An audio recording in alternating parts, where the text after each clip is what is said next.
Aloha, fellow Resi fan. Whether you're tuning in to get some helpful tips or to see someone barely squeeze by for the small carbon footprint trophy, this is your video.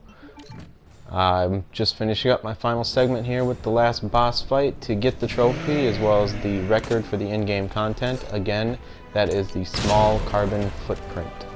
Now I will show you some tips here on limiting your steps furthermore during this final boss fight with the Super Tyrant. Now, two things you need to know. First thing is this is strictly a time-based boss fight.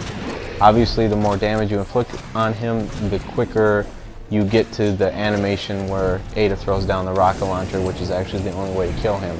But if you just outlast his attacks, inflicting no damage to him whatsoever, Ada will eventually just throw down the rocket launcher and you'll be able to kill him without any ammo. So the trick to avoiding his attacks is to hug his left hip pocket. You don't want to get directly behind him because he will do a turnaround attack, but he does all of his attacks with his mutated arm.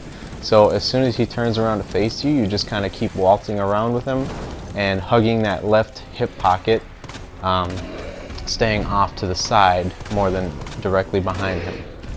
And the second thing you need to know, especially if you're trying to achieve the Minimalist trophy, is that for every hit he lands on you, it adds roughly 10 steps to your total step count. So you kind of have to be periodically checking it. It's not exactly 10, but 10 is a good average. Another thing too I want to add, because it did embarrassingly enough take me around 3 times to figure out what his actual weak spot is, and it's the heart that's poking out of his chest. I originally thought it was his arm, but it's his heart is exposed.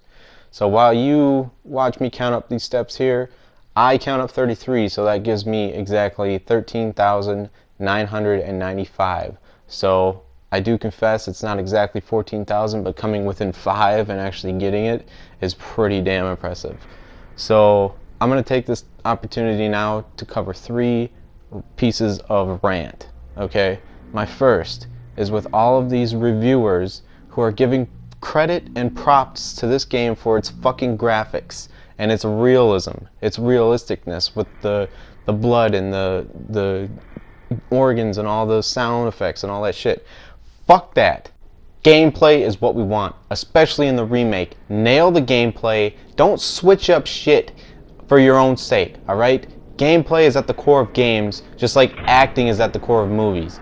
All that added fuckery either adds to the experience or takes away from it, but gameplay is at the core and it should be.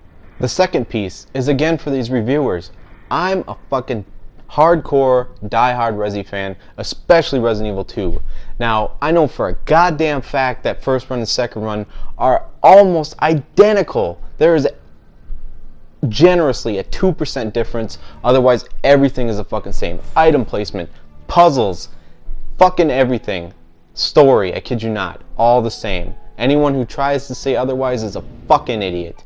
And the third and final piece is how there's no replayability with this game. The only replayability this game has is unlocking infinite weapons, but guess what? By the time you've done that, you're fucking burnt out on the game because getting an S+ rank on hardcore is fucking insanely difficult, and by the time you've done that, there's nowhere left to go because that's how you get all the good stuff, but then you can't play the game anymore because everything's exactly the fucking same and it's fucking laid out for you. If you like this, if it was helpful, leave a comment, subscribe, check out my other videos, check out my channel for my full reviews, and last but not least, let me know what you think. I want to hear from you. Did I hit the nail on the head?